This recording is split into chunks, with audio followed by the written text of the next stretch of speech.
좋은 아침입니다. 우리 찬양하시면서 아침 제풀 함께 드리시겠습니다.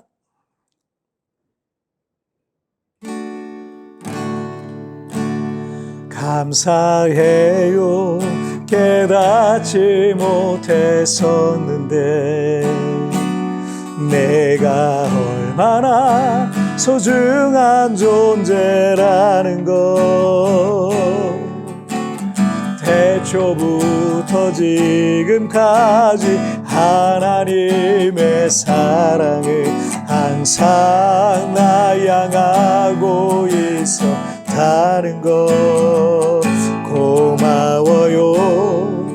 그 사랑을 가르쳐준 당신께, 주께서 허락하신 당신께 그리스도의 사랑을 더더욱 섬기며 이제 나도 세상에 전하리라.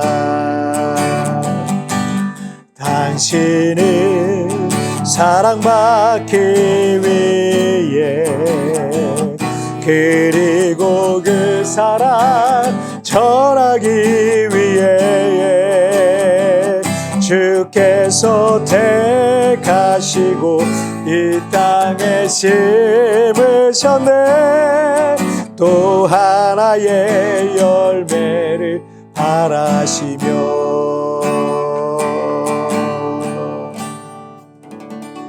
아멘. 자, 우리 같이 기도하시겠습니다. 살아계신 하나님 아버지, 감사합니다. 오늘도 이렇게 우리 하나님 앞에 예배하며 찬양하며 하루를 시작합니다. 나 혼자, 나 홀로 내게 주어진 이 험한 인생을 사는 것이 아니라 우리 하나님께서 늘 나와 함께 하시니 감사하고, 또 나와 함께 동역자에 대한 형제들과 자매들이 있음에 감사하고, 같은 믿음의 길을 걷고 있는 그런 지체들이 있음에 감사합니다. 하나님, 오늘도 나를 붙잡아 주시고 주의 은혜와 성령과 하나님의 말씀으로 나를 깨우쳐 주시고 가르쳐 주옵소서. 감사하며 예수님의 이름으로 기도하옵나이다. 아멘. 자, 오늘 우리에게 주신 하나님 말씀은 고린도전서 5장 1절부터 5절까지의 말씀 제가 봉독해 올리도록 하겠습니다. 너희 중에 심지어 음행이 있다 함을 들으니 그런 음행은 이방인 중에서도 없는 것이라. 누가 그 아버지의 아내를 취하였다 하는도다. 그리하고여도 너희가 오히려 교만하여져서 어찌하여 통한이 여기지 아니하고 그 일 행한 자를 너희 중에서 쫓아내지 아니하였느냐. 내가 실로 몸으로는 떠나 있으나 영으로는 함께 있어서 거기 있는 것 같이 이런 일 행한 자를 이미 판단하였노라. 주 예수의 이름으로 너희가 내 영과 함께 모여서 우리 주 예수의 능력으로 이런 자를 사탄에게 내주었으니 이는 육신은 멸하고 영은 주 예수의 날에 구원을 받게 하려 함이라. 아멘. 바울 사도는 이 고린도 교회 분열 문제를 다룬 뒤에 고린도 그 교회 내에 있었던 이 부도덕한 음행의 문제를 5장에서 다루고 있습니다. 1절 말씀 먼저 보실게요. 너희 중에 심지어 음행이 있다 하는 말을 들으니 그런 음행은 이방인 중에서도 없는 것이라. 누가 그 아버지의 아내를 취하였다 하는도다. 이 고린도 교회 교인 중에 누군가가 아버지의 아내, 즉 계모를 데려다가 살고 있다는 거예요. 아버지가 죽었는지 어쨌는지에 대해서는 기록하고 있지 않아 알 수는 없지만 상식적으로 생각할 때 아버지가 돌아가신 뒤에 계모를 데리고 살고 있었던 겁니다. 바울은 아무리 아버지가 돌아가신 뒤라 할지라도 아버지의 아내였던 계모를 데리고 산다는 이런 일은 불신자들 세계에서도 결코 있을 수 없는 일이다라고 말하고 있는 거죠. 이것은 이 구약의 율법에서도 엄격하게 금하고 있는 일이었고, 당시 로마법에서도 금하고 있는 불법적인 일이었습니다. 그런데 이 고린도 교회 교인 중에 어떤 사람이 불신자들조차도 하지 않는 그런 범죄 속에 살고 있다는 그 소문이 바울에게까지 들려왔던 거죠. 2절 말씀을 한번 보실까요? 그리하고도 너희가 오히려 교만하여져서 어찌하여 통한이 여기지 아니하고 그 일 행한 자를 너희 중에서 쫓아내지 아니하였느냐. 그런데 바울이 더 이해할 수 없었던 것은 그런 사실을 알고서도 고린도 교회가 그냥 가만히 있었다는 것입니다. 왜 고린도 교회는 명백한 잘못을 저지르고 있는 그 교인에 대해서 그냥 가만히 있었던 것일까요? 단지 그 교인을 용서해주고 기회를 주기 위한 그런 것이었을까요? 오늘 본문의 전체적인 문맥으로 봤을 때 그렇진 않은 것 같습니다. 사실 이 고린도 교회의 모습이나 우리 현대 교회의 모습은 크게 다르지 않습니다.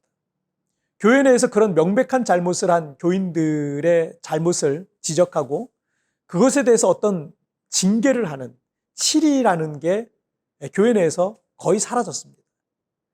교회의 이 칠의라는 것은 그 잘못한 성도에게 경고를 해요.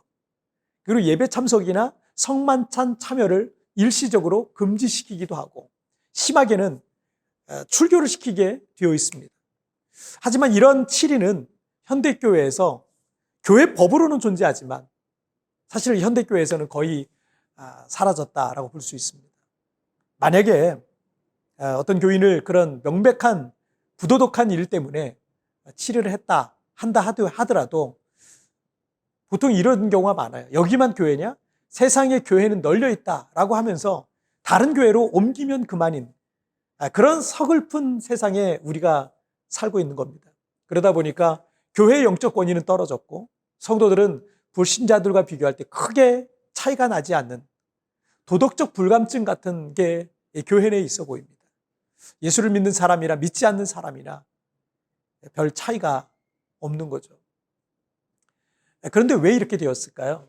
여러 가지 요인들이 있겠지만 2절 말씀에서 바울은 그리하고도 너희가 교만하여져서 어찌하여 통한이 여기지 아니하고 라고 주요한 원인에 대해서 말하고 있습니다.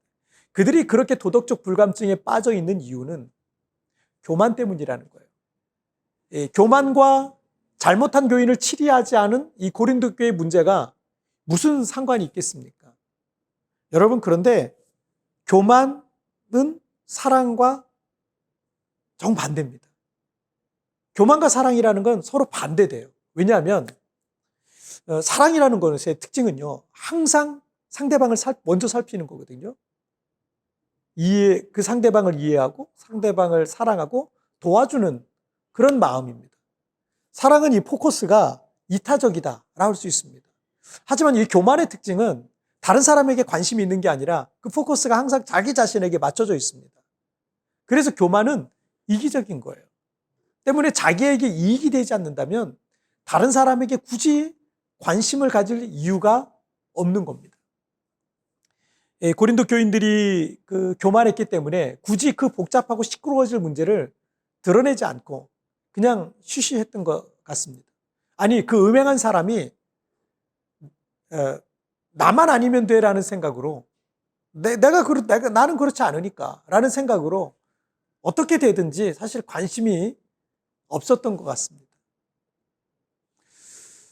교회 내에서 누군가의 잘못을 알게 되었을 때 우리는 어떻게 해야 될까요? 사실은 참 쉽지 않고 참 어렵습니다. 하지만 예수님께서 마태복음 18장 15절부터 17절에서 몇 가지 원칙을 말씀해 주셨는데 첫째는 1대1로 공고하라는 거예요. 1대1로. 여러 사람이 있는 데서 공개적으로 하지 말라는 거예요. 1대1로 먼저 권고해라. 만약에 듣지 않으면 둘째는 한두 사람의 증인과 함께 권고해라. 한두 증인이 필요하다는 거예요. 그래도 말을 안 들으면 셋째, 교회에 말하라. 근데 교회의 말도 듣지 않으면 넷째, 이방인과 세리와 같이 여기라 라고 이렇게 말씀하고 있어요. 자, 그리고 우리가 상대방의 잘못을 드러내고 그것을 공론화해서 그 사람이 공개적으로 창피를 당하고 교회를 완전히 떠나게 하는 일은 결코 일어나서는 안 되는 일이겠죠. 예수님께서 가르쳐 주신 방법도 그 영혼이 회개할 기회를 주고 돌이킬 수 있는 기회를 여러 차례 주셨던 겁니다. 그 영혼을 구원하는 것이 변치 않는 목적이 되어야 할 것입니다.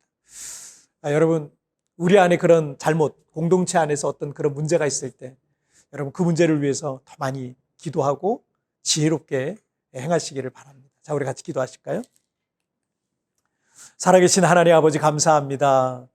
교회 공동체가 늘 은혜로우면 좋겠지만 때로는 공동체 안에 문제가 생기고 공동체가 병들고 또 교회가 변질되어가는 그런 상황도 때때로 안타깝지만 일어나고 있습니다.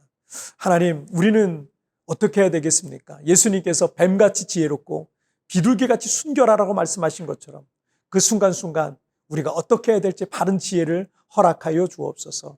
때로는 단호하게, 죄에 대해서는 단호하게 나아가게 하여 주시고, 또 성도들을 향해서는 늘 너그럽고 용서하고 용납하는 마음을 가지고 나아갈 수 있도록, 이 두 가지 중에 그 어느 것 하나도 잃지 아니하도록 하나님 도와 주옵소서. 오늘 하루도 주님 나를 붙잡아 주시고 변함없이 나와 늘 함께 하시는 그 주님을 찬양합니다.